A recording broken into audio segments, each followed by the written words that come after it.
पहला पाठ राजाओं का पहला ग्रंथ अध्याय 11 पद संख्या 29, 32, 12 से 19 तक। यरोबाम किसी दिन यरूशलेम से निकलकर कहीं जा रहा था कि रास्ते में उसे शिलो का नबी अहिया मिला। वे दोनों मैदान में अकेले थे। अहिया एक नई चादर पहने हुए था। उसने अपनी चादर के 12 टुकड़े किए और यरोबाम से कहा, 10 टुकड़े ले लो, क्योंकि इज़राइल का प्रभु ईश्वर यह कहता है, मैं सुलेमान के राज्य के 10 वंश उसके हाथ से छीनकर तुम्हें देता हूँ। मेरे सेवक दाऊद और उस यरूशलेम के कारण जिसे मैंने इज़राइल के सब वंशों में से चुना था, वह एक ही वंश रख सकता है। इस प्रकार इज़राइल दाऊद के घराने से अलग हो गया और आज तक ऐसा ही है। यह प्रभु की वाणी है। ईश्वर को धन्यवाद।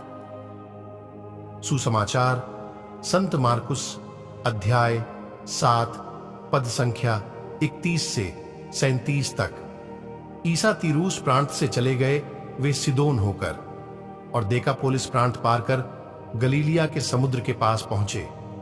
लोग एक बहरे गूंगे को उनके पास ले आए और उन्होंने यह प्रार्थना की कि आप उस पर हाथ रख दीजिए। ईसा ने उसे भीड़ से अलग एकांत में ले जाकर उसके कानों में अपनी उंगलियां डाल दी और उसकी जीभ पर अपना थूक लगाया। फिर आकाश की ओर आंखें उठाकर उन्होंने आह भरी और उससे कहा, एफेता, अर्थात खुल जा। उसी क्षण उसके कान खुल गए और उसकी जीभ का बंधन छूट गया, जिससे वह अच्छी तरह बोला। ईसा ने लोगों को आदेश दिया कि वे यह बात किसी से नहीं कहें, परंतु वे जितना ही मना करते थे, लोग उतना ही इसका प्रचार करते थे। लोगों के आश्चर्य की सीमा न रही। वे कहते थे, वे जो कुछ करते हैं अच्छा ही करते हैं। वे बहरों को कान और गूंगों को वाणी देते हैं। यह प्रभु का पवित्र सुसमाचार है। हे ख्रीस्त, तेरी स्तुति हो। मनन चिंतन मार्कुस अध्याय 7 पद संख्या 31 से 37 में हम यीशु की करुणा और चंगा करने वाले स्पर्श का एक शक्तिशाली प्रदर्शन देखते हैं। एक बहरा आदमी जिसकी बोलने में अड़चन थी, यीशु के पास लाया जाता है और हमारे प्रभु उसे अलग ले जाते हैं। भीड़ से दूर यह कार्य, व्यक्तिगत इशारा, हमें ईश्वर के साथ हमारे संबंध में व्यक्तिगत ध्यान के महत्व को सिखाता है।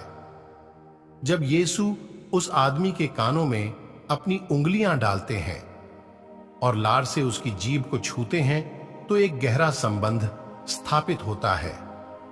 यह शारीरिक मुलाकात हमें यह बताती है कि जब हम यीशु को अपने जीवन के घायल हिस्सों को स्पर्श करने की अनुमति देते हैं, तब गहरी चंगाई होती है।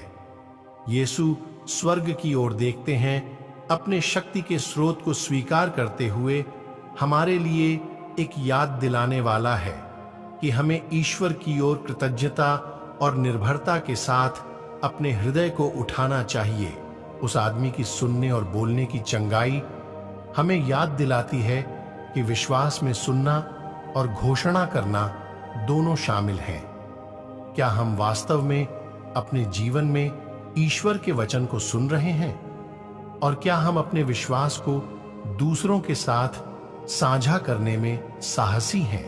यह सुसमाचार हमें ईश्वर की आवाज को सुनने के लिए अपने कान खोलने और उसकी सत्य की साहस के साथ घोषणा करने, अपने होठों को खोलने की चुनौती देता है।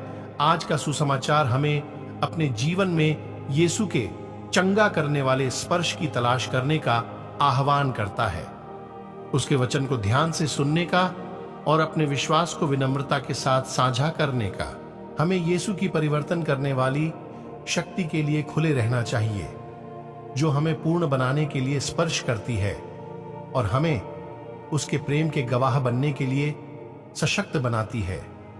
हमारी इच्छा है कि हमारी यीशु के साथ मुलाकातें हमारा विश्वास गहरा करें और हमें उस गहरी चंगाई का अनुभव कराए जो वह कृपा पूर्वक प्रदान करता है। हमें यीशु की परिवर्तन करने वाली शक्ति के लिए खुले रहना चाहिए, जो हमें पूर्ण बनाने के लिए स्पर्श करती है और हमें उसके प्रेम के गवाह बनने के लिए सशक्त बनाती है। हमारी इच्छा है कि हमारी यीशु के साथ मुलाकातें हमारा विश्वास गहरा करें और हमें उस गहरी चंगाई का अनुभव कराए जो वह कृपा पूर्वक प्रदान करता है।